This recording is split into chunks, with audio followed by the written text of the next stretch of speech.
¿Cómo se llegó a la desviación? Lo que más caracteriza el hecho de Esquioga, tal como se presenta en la historia, es la desviación.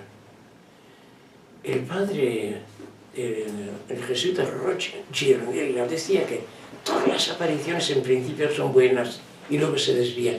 Y esto él lo decía porque su madre había venido de Cataluña a Esquioga y luego la iglesia dijo que eran apariciones falsas. La desviación comenzó por los intereses. En principio fue una aparición muy sencilla que continuó igual con los dos primeros videntes, Antonia y Andrés, orando por las intenciones que la Virgen Santísima tenía en su mente al realizarse aquella aparición. Luego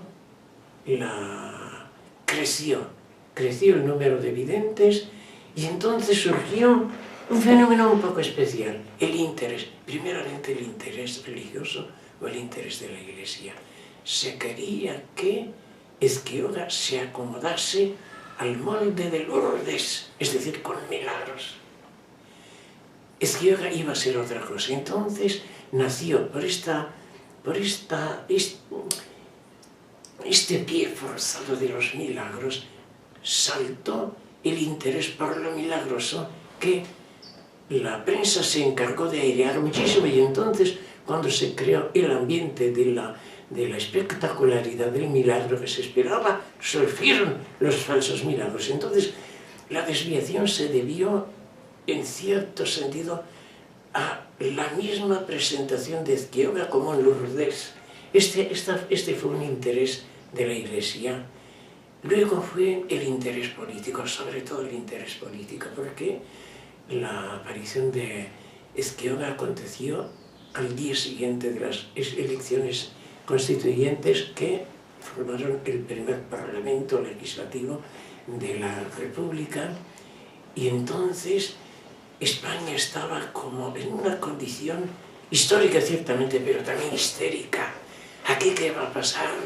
¿Por qué Dios permite un gobierno tan anticlerical? Entonces el interés político, que la Virgen diga lo que cada grupo político quiere. Y claro, entonces intervinieron personas de un interés político muy caracterizado, y entonces dirigieron las apariciones en una determinada línea. Es curioso que la primera vez que se dijo en España hay que derrocar la República fue en Esquioga. O sea, interés religioso. Luego había también unos intereses personales. Cuando la Iglesia condenó Esquioga, y sin embargo parece que seguía Esquioga, este hecho fue tomado como modelo para varias personalidades que tenían conflicto con la Iglesia institucional. Estaban en conflicto con la Iglesia y creían tener razón, como Esquioga había caído en conflicto con la Iglesia y seguían las apariciones. Entonces, estas personas con conflictividad personal fueron también parte interesada para que se desviara la aparición fundante. ¿Sí? Sí. Son un cuarto para las 6. No, su hora. Son un cuarto para las 6. Sí, 7 minutos, no sé, 5 minutos. ¿Una más? Sí, ya. bueno. ¿Qué fue lo que condenó la Iglesia? La Iglesia procedió en una manera muy singular. No hizo un proceso al conjunto de las apariciones, comenzando de la aparición fundante, sino que se fijó solo en las desviaciones, es decir, en los hechos que resultaron falsos y particularmente pues, carentes de un valor sobrenatural. Esto se dio en gran parte al hecho de que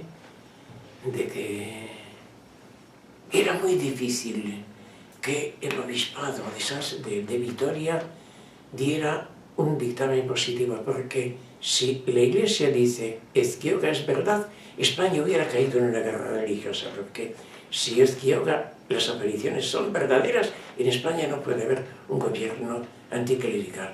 Entonces, a toda costa se quiso evitar el enfrentamiento con el gobierno socialista. Entonces, pues fue un proceso en el cual no se estudió el conjunto de la aparición desde la aparición fundante, sino que se concentró en las desviaciones y así terminó en condenación.